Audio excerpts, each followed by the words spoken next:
Hi friends, ഇന്ന് നമുക്കൊരു special മാങ്ങാക്കറി തയ്യാറാക്കാം. അതിനുവേണ്ടി 3 ചെറിയ മാങ്ങയാണ് എടുത്തിരിക്കുന്നത്. അധികം പുളിയില്ലാത്തതാണ് കേട്ടോ എടുത്തിരിക്കുന്നത്. ഇതിലേക്ക് അരച്ച് ചേർക്കുന്നതിന് വേണ്ടിയിട്ട് 3 അല്ലി വെളുത്തുള്ളി എടുത്തിട്ടുണ്ട്, 1/2 ടേബിൾ സ്പൂൺ മുഴുവൻ മല്ലി എടുത്തിട്ടുണ്ട്, 1/2 ടേബിൾ സ്പൂൺ കടുക് എടുത്തിട്ടുണ്ട്, ആവശ്യത്തിന് ഉപ്പ് എടുത്തിട്ടുണ്ട്. ഇത്രയും സാധനങ്ങൾ നമുക്കൊന്ന് അരച്ചെടുത്തുകൊണ്ട് വരണം. മാങ്ങ ആവശ്യത്തിന് എരിവിന് ആവശ്യമുള്ള പച്ചമുളക് കൂടെ ചേർത്ത് ഒന്ന് ചതച്ചെടുത്തിട്ടുണ്ട്. അതിലേക്ക് നമ്മൾ അരച്ചെടുത്ത കൂട്ടുകൂടെ ചേർത്ത് കൊടുത്ത് ഒന്ന് ഇളക്കി യോജിപ്പിക്കാം. മാങ്ങ ചതച്ചെടുത്താൽ മതി കേട്ടോ, അല്ലെങ്കിൽ കൊത്തി അരിഞ്ഞെടുക്കാം. ഞാൻ ചതച്ചെടുക്കുകയാണ് ചെയ്തിരിക്കുന്നത്. ഇതിലേക്ക് നമുക്ക് ഒരു 1/4 ടീസ്പൂൺ മഞ്ഞൾപ്പൊടി കൂടെ ചേർത്ത് ഇളക്കി യോജിപ്പിക്കണം. ഇത് നമുക്ക് മാറ്റി വയ്ക്കാം. ഇനി നമുക്കൊരു പാൻ അടുപ്പത്ത് വെച്ച് അത് ചൂടാവുമ്പോൾ അതിലേക്ക് 1 ടേബിൾ സ്പൂൺ വെളിച്ചെണ്ണ ഒഴിച്ചു കൊടുക്കാം.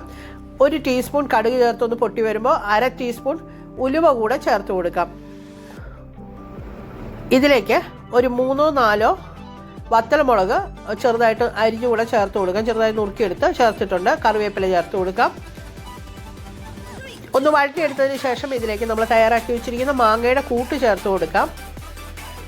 മാങ്ങ 1 മിനിറ്റ് ഒന്ന് വഴറ്റിയെടുക്കാം കേട്ടോ. ഇതിലേക്ക് ഇനി നമ്മൾ മാങ്ങ വേവിക്കുന്നതിന് ആവശ്യത്തിന് തേങ്ങയുടെ 2ാം പാൽ എടുത്തിട്ടുണ്ട്.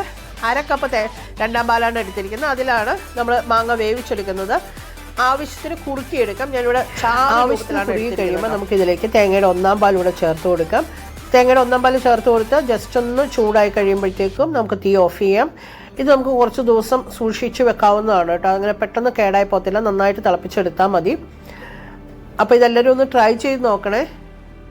Thank you for